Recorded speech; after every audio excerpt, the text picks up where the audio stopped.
Fantastic, and I should totally turn off this thing there. All right, we're gonna get this started very soon.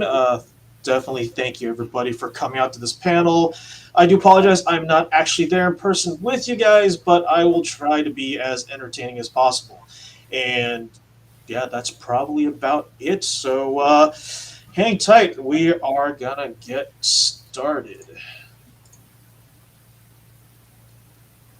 Yes, fancy logo intro. We always need those. So, welcome everybody to Publishing with Sekai Project, the Animefest 2022 edition. My name is Chris, and I will be today's presenter. For those that don't know who I am the CEO of a certain visual novel publishing company. Pretty simple enough, doesn't need too much more beyond that. So the purpose of this panel is to kind of give you guys, the audience, a crash course as to what it is that we do as a publisher, as well as kind of give you guidance and tips, especially if you are a developer of visual novels or games in general. So kind of curious, Sarah, how many people here are actually visual novel developers? Oh, wow, all right, we got a few.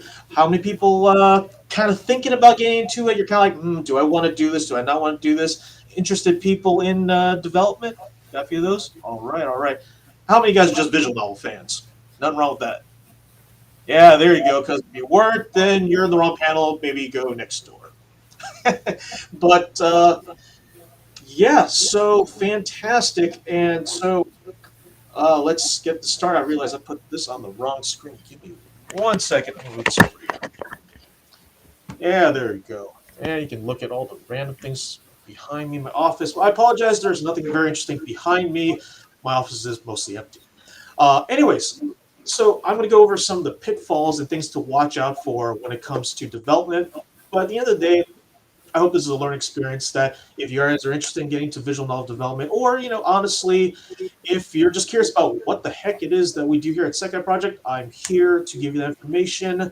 So, yeah, that's how this is going to work. There may not be a quiz at the end of this, so definitely sharpen those pencils. Or, well, just think about it. I'm going to ask you a question. At the same time, if anybody does have questions, do not be shy to interrupt this panel, come up to the mic and ask questions. I'll be more than happy to answer whatever there is to be asked. So, yeah. And as always, a disclaimer, the views expressed in this presentation are personal opinions only. Results may vary. Just kind of make this clear that while this is, a panel, a Sekai Project panel, that, we have to be clear that my personal opinions. And of course, if you're used to our panels at other conventions, there will be no announcements or updates on any of our projects. We're talking about publishing and development. So I do apologize if you guys are expecting some new announcements. We don't have any. Not too much. So who am I? Just a little bit. So I'm the co-founder and current CEO of Sekai Project. Our company probably needs no major introductions, but we're a publisher of games, notably visual novels, as well as other media in the West, and we're based in Los Angeles, California. What some people may or may not know is I'm also the co-founder of a certain company called Hendenet. I don't know how many people are aware of that company, but if you've ever seen those guys with the big old rainbow flags and the yaoi paddles, then you probably know who they are, or yeah, that was stuff I used to do in the past. And I also used to be a freelance translator. I used to do work on PC games and console games. I had a short stint at Atlas, among other places. Also, before all of this, I used to teach English in Japan via the JET program. And yes, I do not know how to use PowerPoint. I'm sorry, this is the best we're going to get. Hence, I got nothing. So, Sekai Project at a glance. So, I'm sure a lot of you may be familiar with what we do, but I'll give you the quick Cliff Notes version. So, we were founded in 2013. We've worked with nearly 100 developers and publishers over our 9-year history. The funny part is, if you guys are not familiar or aware of it, is we never started this company to publish visual novels. In fact, we made a decision to not publish games at all. Our battle plan was to publish music. That didn't work out very well. So here we are. In fact, believe it or not, our first project was a book. And if you are one of the few people that actually has a copy of the 2013 MOA Headphones Guidebook, then thank you very much for your extremely long-term patronage. Uh, Going back to the topic, so we've published over 300 games, DLC, and book contents across a lot of platforms: Steam, GOG, Nintendo Switch, PlayStation 4. We've actually even published manga on Amazon Kindle and Bookwalker. So we are here, there, and everywhere, visually, anyways. Though we initially focused on Japanese developed games, we've actually been working with a number of Western developers as well. I don't know if some of you folks are familiar with Heart of the Woods and National Park Girls. Some of the notable titles that we have published that are done by English language developers. While our focus has been on visual novels for the past 9 years, we've also branched out into other non-visual novel titles, such as these. We've done RPGs, dungeon crawlers, mecha action games, and we've even dabbled in VR with Tokyo Chronos. So yeah, we've kind of been doing a whole lot of stuff across the board during our time. But yeah, let's talk about who it is that we work with. So I mentioned that most of the developers we work with are based in Japan, but we work with not just large companies but indie developers as well. And you know, we've worked with people on top of all different levels, and of course, we've worked with developers outside of Japan, especially with the development of free tools like Renpai and a lot of accessibility for the next generation of visual novel developers. We've seen an explosion in growth in developers outside Japan, and honestly, with the way Steam has been working, moving from Greenlight to Steam Direct, so you can directly publish your games on this platform, it's definitely led to an acceleration to what we have now, where we have visual novels everywhere. And just there's you go on Steam, there's tons all the time. A lot of them released every month. It's If you're a fan of visual novels, it is a great time to get into it right now. But yeah, we've worked with developers across 13 countries and 5 continents. So honestly, it is super cool to see so much development out there. It's just a great time. But let's get into the meat and potatoes. What is it that we do as a publisher? So our mantra, what we do for the developer is that we want to be the one-stop shop for everything you need, going from the contract signing to release. So, as I mentioned, since we work with Japanese developers mostly, our bread and butter is localization. So we've done mostly stuff Japanese to English, but we've also recently branched into translating to Chinese as well as other languages, so depending on the requests of the developers. We've actually had a couple of cases where we actually took a visual novel, excuse me, and went from English to Japanese. So a lot of stuff when it comes to localization, a language we deal with. On the technical side, we offer full QA support as well as limited programming. So basically, if you are using an engine that we're familiar with, a lot of our programmers are familiar with Ren'Py, stuff in Unity, among others, then we can definitely be more hands-on if you need bug fixing or any other technical support, as long as we have the source to do so. One thing you will learn working with Japanese developers is they're very they like to keep their tool and their source data close to the heart. So usually we can't touch any of that. But if you're open to allowing us to look at how you're doing stuff, we can more easily help you to kind of get you to the finish line. Of course, we also do a lot of graphic-related support with our artists and our marketing folks. We make trailers, the platform assets that we need for like the Steam page, trading cards, so on and so forth. That's stuff that we do. Also talking about graphics. So we work with a lot of illustrators, music composers, voice agencies in our dealings in publishing. So there have been actually a number of times where we've actually talked with a music composer in Japan to create a Japanese language opening, like songs to be used in a visual novel. So we've done stuff like that. We've also worked with voice acting agencies to bring Japanese voice acting to the games that we work on. So these are a lot of things that we offer as a publisher. Of course, another important thing is money. So I'm sure for a lot of you, such a developer, that funding is very important. If you do not have the funds to do what you need to do, and it becomes more difficult to see your game off the ground. We do offer a lot of funding options, whether it's grants or royalty advances, just anything that we can do to make the development process easier so you can focus on development, and then we kind of do a lot of the administrative stuff. So that's kind of the stuff that we do to offer you guys the necessary tools to kind of get see your game to the end. And of course, for those that prefer physical items, I don't know about you guys, I'm a big collector at heart too. So I know everything's going digital these days, and most of what we do is digital. But I'm a big fan of merchandise, physical goods, that and the other thing. Does it seem kind of a waste of money to box on your shelf and look at it occasionally? Nobody says that's wrong, and you should never believe that. It is perfectly fine to have physical goods and collector items on your shelves, and we will happily support that. But let's talk about the money, because that's a very, very big topic here. Over our 9-year history, we've funded over 50 titles via crowdfunding and direct funding. And despite popular opinion, we don't use Kickstarter for all our game releases, just some of the notable ones in the past. That funding, at least the direct funding side, has amounted to over 325,000 US dollars in the form of grants and royalty advances.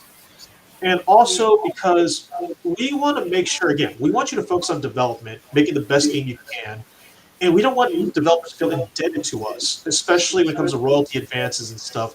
So usually what we do is if we offer an advance of X amount of money to do your development, we'll just basically reduce the amount of royalty we pay out for each sale so that you still are able to collect revenue on a game, and then we slowly kind of collect our investment back. That percentage, of course, is also negotiable. So whatever you're most comfortable with, we'll work with you guys. Because at the end of the day, we're doing what we can to help developers out. With that said, while most of the titles that we funded have hit the market without issue, there have actually been cases where developers have actually disappeared without giving us any updates on the development, what's going on. Like we have games, unfortunately, have been in development for 4 or 5 years, and we don't know what's going on. We've actually had a developer that misappropriated the funds we gave them, and we had to delist their game on Steam.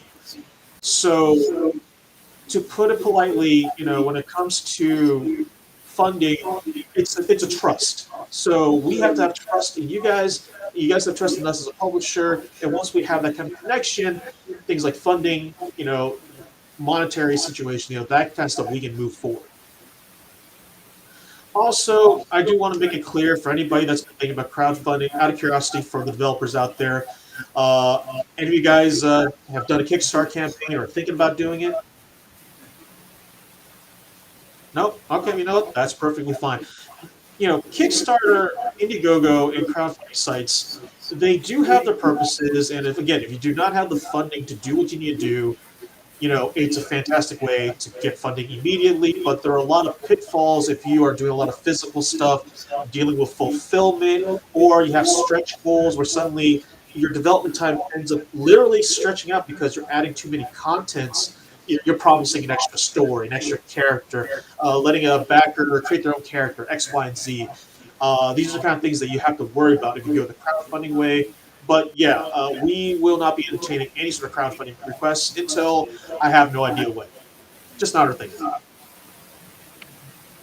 So let's talk about you guys. What is it that we look for in a developer? So before any game is considered, we ask for a bare minimum of stuff to kind of let us get to know you guys better.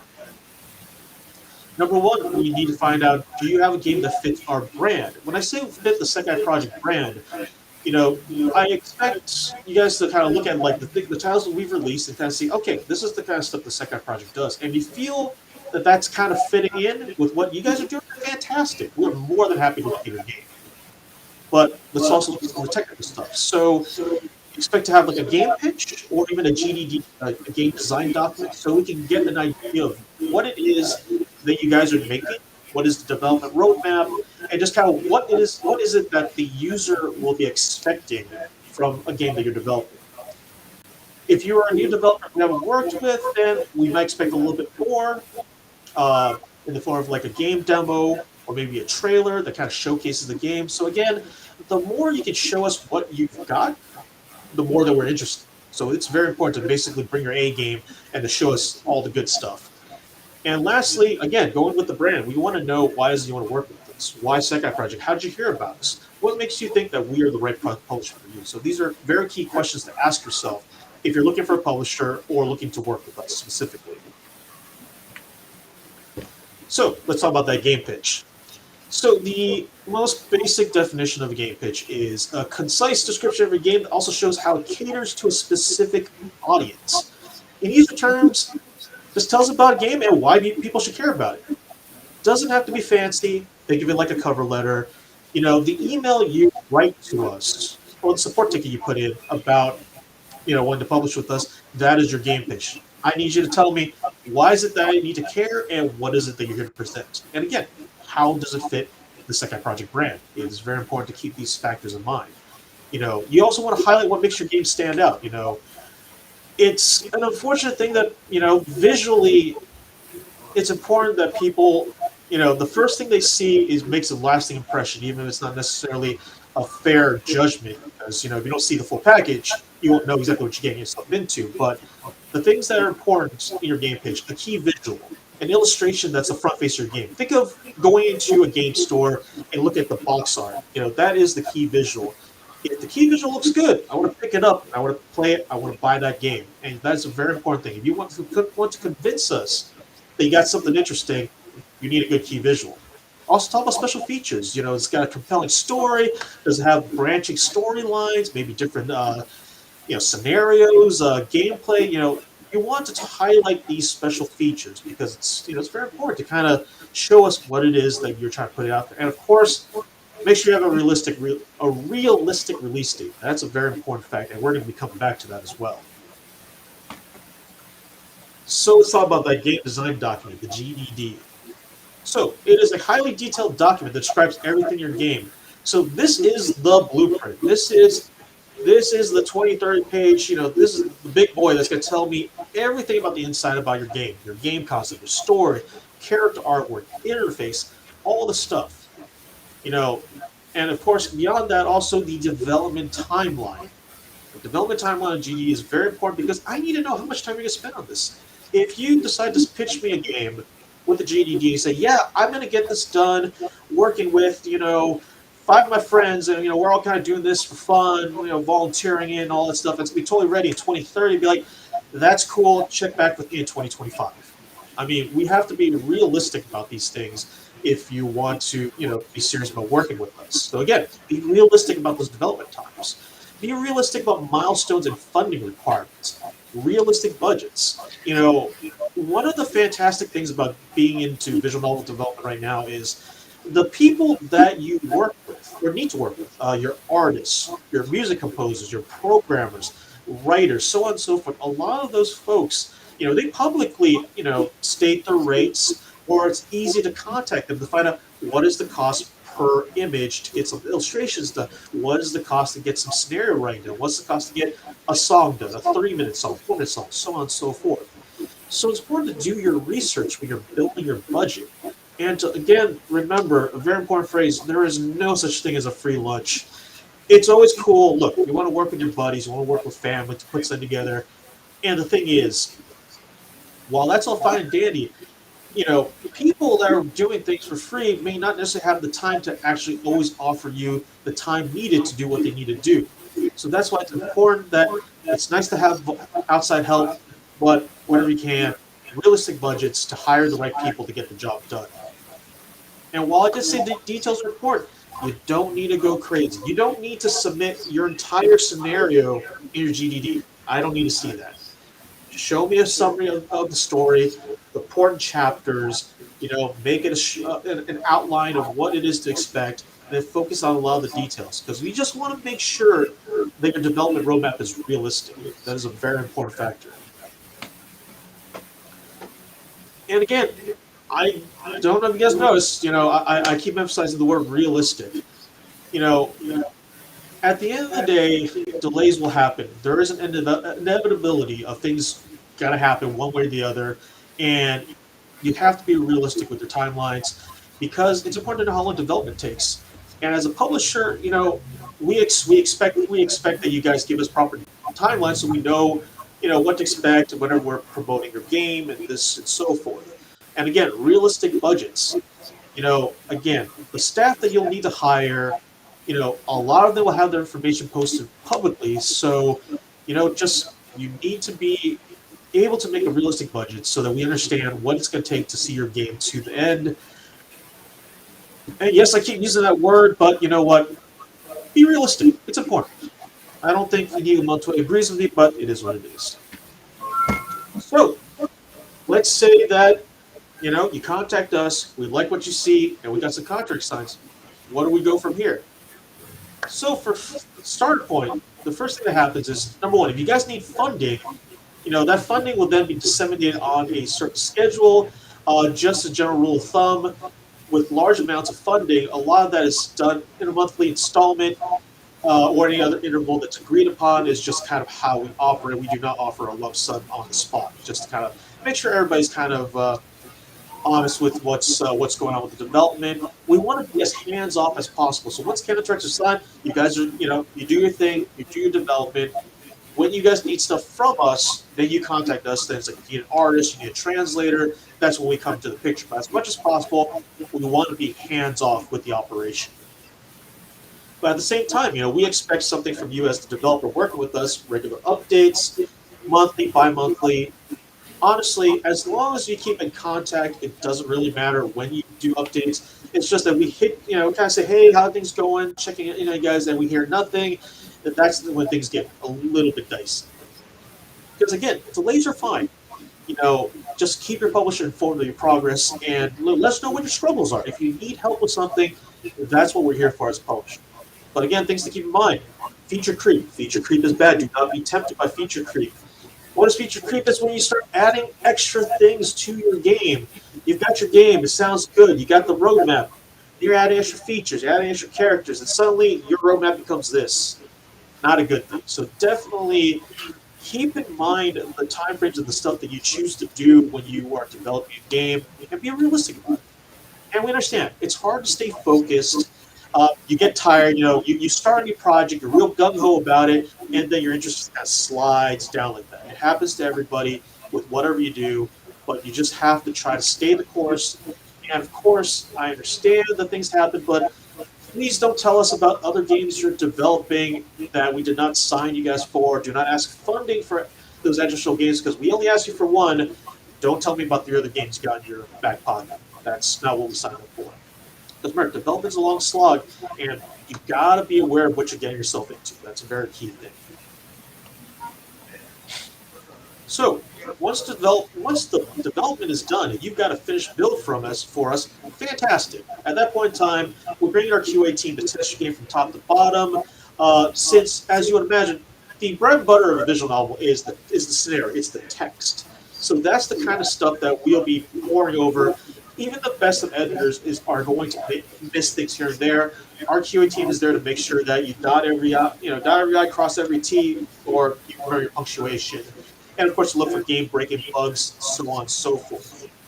During that process, if you're releasing on Steam, we'll start making the Steam page itself, the store page, all the assets necessary for that, and also prepare the build for submission to Valve. As some of you are aware, that while it's easier to publish on Steam than ever before, Valve still needs to check your game for content and, of course, major game-breaking bugs. So we take care of all of that for you guys.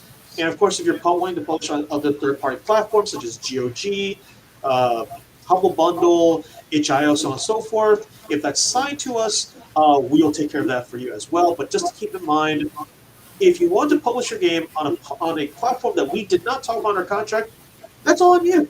We have no problem with that. We will not say, hey, you can't put it on this other platform. Be like, you want to do that? Knock yourself out. We got no problems. Lastly, our marketing team shows up. We send out the press releases to news outlets, prepare SNS promotions to highlight your game, and then release. Pat yourself on the back. You made it. And that's the process with working with us as a developer, working with a publisher such as ourselves. So yeah, thumbs up there. We did it. But what if a game pitch or a GDD was rejected? So believe it or not, we get requests on a regular basis, and I would say 90% of them we unfortunately do reject. Things do happen, and they do not fit in the vision, or there are other factors. We'll get into that. So a lot of things can happen. So could be the key visual. Like I said, while it sucks that we judge things based on our first impression, that is unfortunately the case. As a publisher, if your key visual and art doesn't catch the eye, or there's some inconsistencies, then that's probably not going to fly with us. Another issue is, does it stand out against the competition? Now, like I said, there are more visual novels being published on Steam than ever before. I mean, you go back about 5 years, it would be hard to find what people even talking about visual novels. Now it seems they're coming out every day.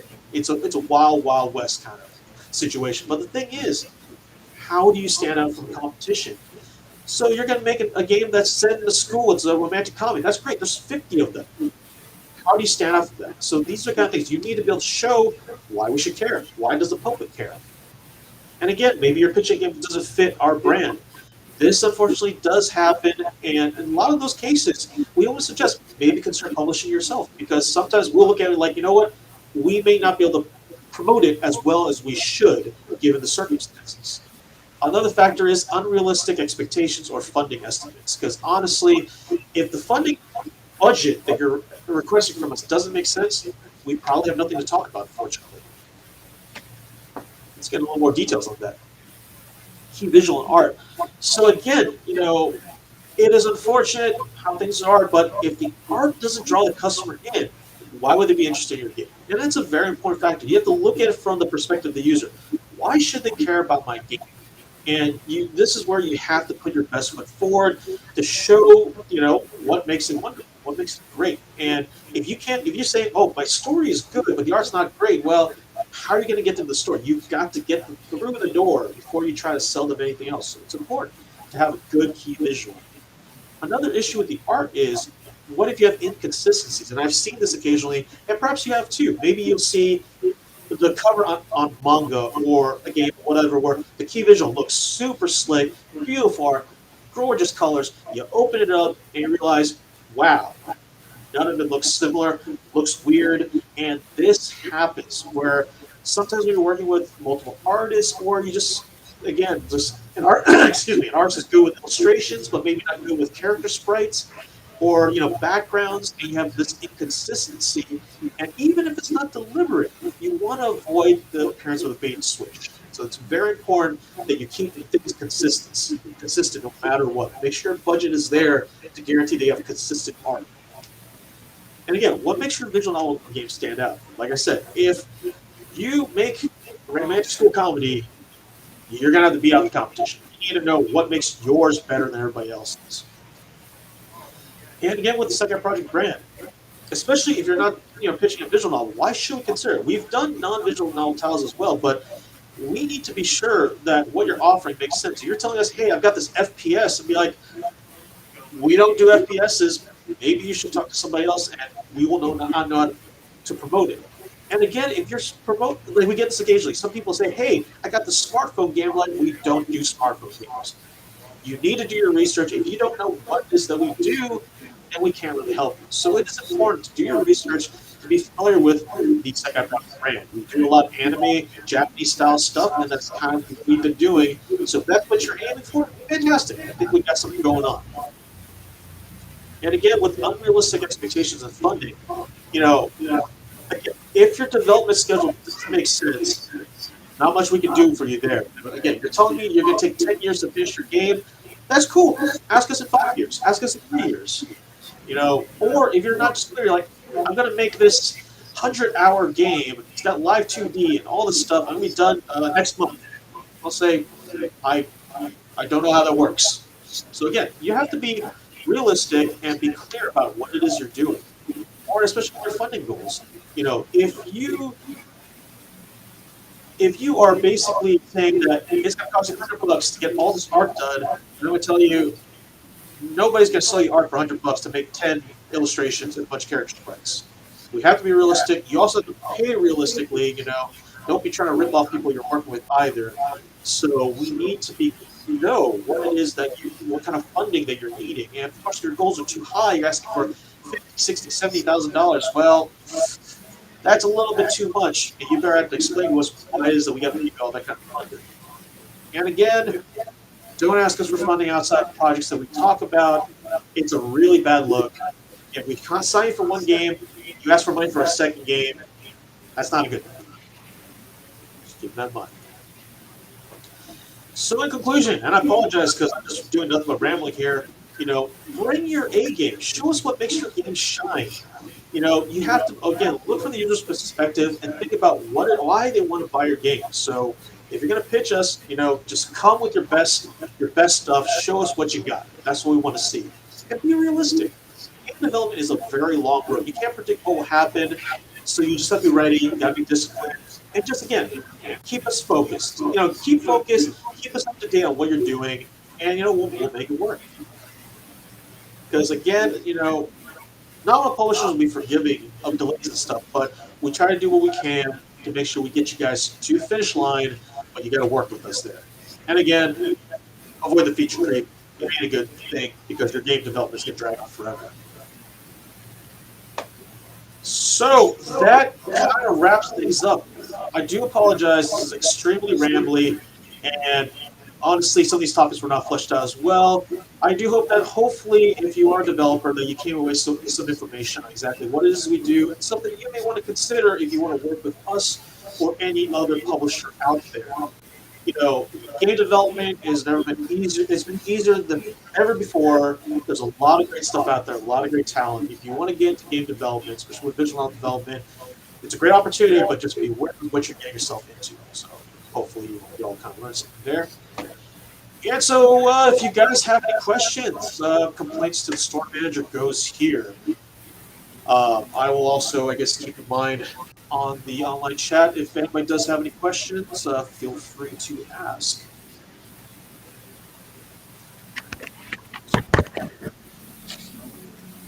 Anybody?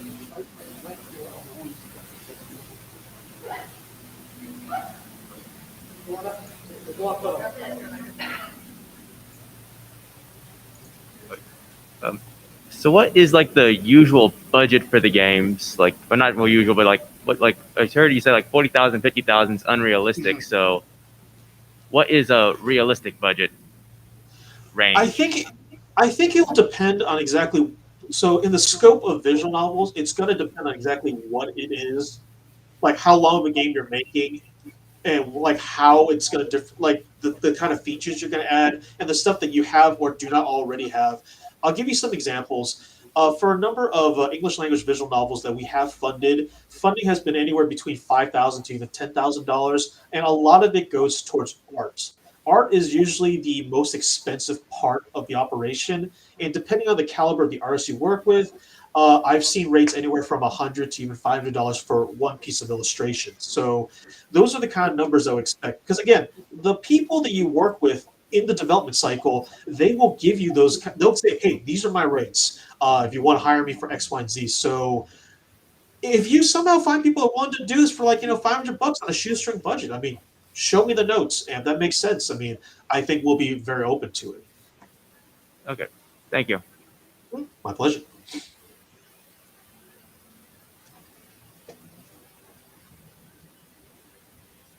All right. Well, that's probably about it. If nobody else has any questions, all right. I guess we can probably just wrap this up now. We're going to skip extra time here. But if you are interested in publishing with us, definitely send your game pitch to us at support.sekaiproject.com or follow us on Twitter at Sekai Project or check us out on the web at sekaiproject.com. Thank you very much, guys, for sticking around to the end. And again, I apologize that I'm just rambling, staring at a screen, looking off screen. The only announcement I will make is very likely Sekai Project will be coming in person for Animefest in 2023 if they'll have us. So definitely look forward to hopefully less rambling panels and maybe we'll actually have real announcements this time. So thank you very much for coming. Enjoy the rest of Animefest and take care. Enjoy your weekend.